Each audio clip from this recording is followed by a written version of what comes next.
It's great to be here. Thank you for all of you being here. You know, my political career started when I woke up one night in the middle of the night and I said to Diane, you know, I think I ought to run for Congress. And she said, you know, go to sleep and you'll feel better in the morning. That started a journey with a much smaller group of people than what are assembled here. A group of people that had never been involved in politics, who recognized that our representative in Washington was more part of the problem than part of the solution. We filed on the last day that you could file, and with $40,000 we beat the chairman of the National Republican Campaign Committee. It can be done. That's why I'm excited that the Tea Party has grown to be the kind of impact and the kind of movement it is today. We share many common values. We have a passion for America. We've all asked the same question, how's it working? How's it working for me? How's it working for my family? How's it working for my community? How's it working for my business? How's it working for America? Barack Obama, Debbie Stabenow for the last 6 years, she's had her way in Washington. Barack Obama has had his way for the last 4 years. And it's not working. We need to move in a direction, a new direction. We need to move back towards freedom and opportunity. This next Congress is going to debate big ideas. And I fought for the kinds of reforms that are a direct alternative to what the Obama and Stabenow agenda has been. They want more taxes. Now we need to move to a fair tax. They want more education control. You know, I was the guy that fought No Child Left Behind. I fought Obamacare. And empower the people of America, and we will do great things. Thank you very much.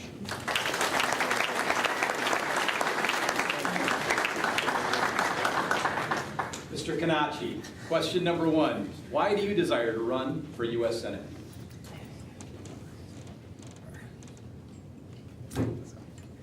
Okay, first, my name is Pete Kanachi, so it's Kanachi. I'm running for U.S. Senate because, you know, I'm angry and I'm frustrated at the majority of the representatives that we have in Washington today, and it's epitomized by Debbie Stabenow. They seek to trample our constitutional rights and they strive to negate our personal liberties. They don't understand the concept of freedom, and they don't understand the greatness of limited government. You know, they're normal people just like us, and they're charged with protecting our God-given rights of life, liberty, and the pursuit of happiness. Nothing else. Now, to do this, they're charged with maintaining a safe, secure, and sovereign nation. And within this nation, the free people of the United States are able to provide for all our needs, you know, through voluntary charity, through our own endeavor, through free enterprise. And if needed, you know, we can ask the state for oversight, but never the federal government. We have to remember the greatness of this nation is due to limited government. Today, as Ronald Reagan so aptly pointed out, government is the problem. And the only way that we're ever going to solve the ills that face this nation today is to restore our lost constitutional restraint. So the reason why I'm running for this seat is that I want to shake Washington up. And I want to fight to regain, you know, the greatness of the United States for our kids and for future generations. Thank you very much.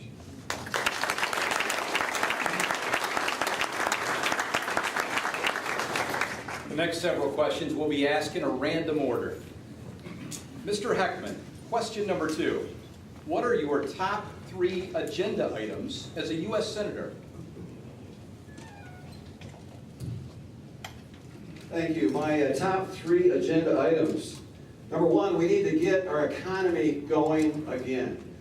I don't need to tell this room, don't need to tell anyone in America that we are suffering as in economic ways with the loss of jobs. The unemployment rate is just catastrophic. It's hurt so many people and so many families, and if it's not you, it's somebody near you.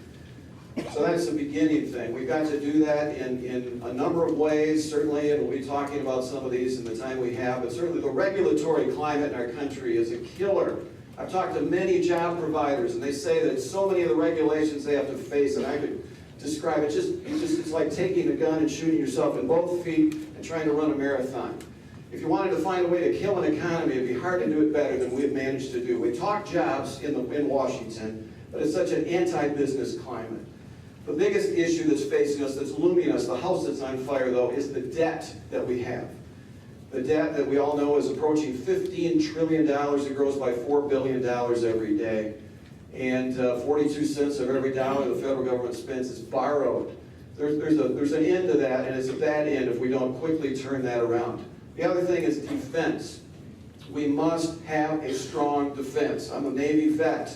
I know that many of our ships, we have fewer ships today than we did a short time ago. Our airplanes are becoming outmoded.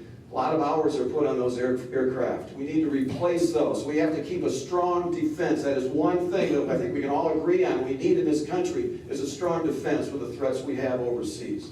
So those are three things, just touching the tops of the waves. Thank you.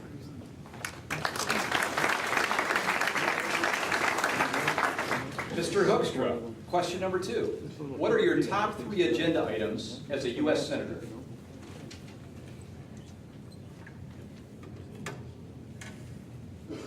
As Randy said, the number one concern that Americans have is that their kids, their neighbors, and maybe themselves, they don't have jobs, they don't have opportunity. We need to get this economy moving. We need to move for comprehensive tax reform, regulatory reform, and get government out of the way.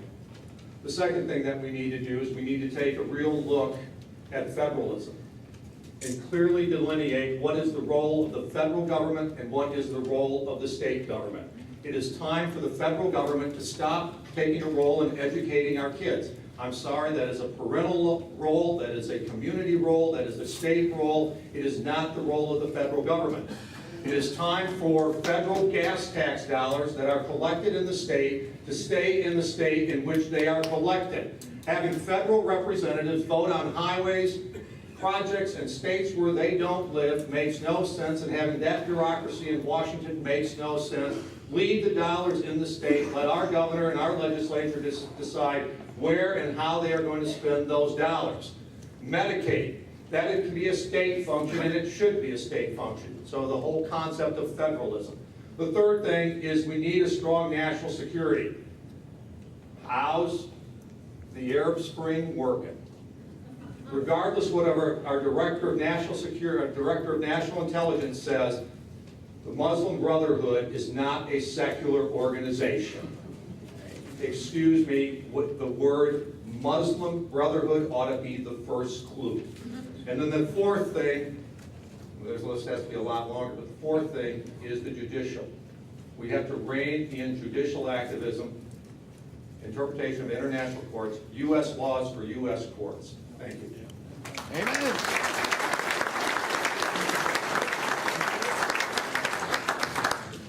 Mr. Konecki, question number 2. What are your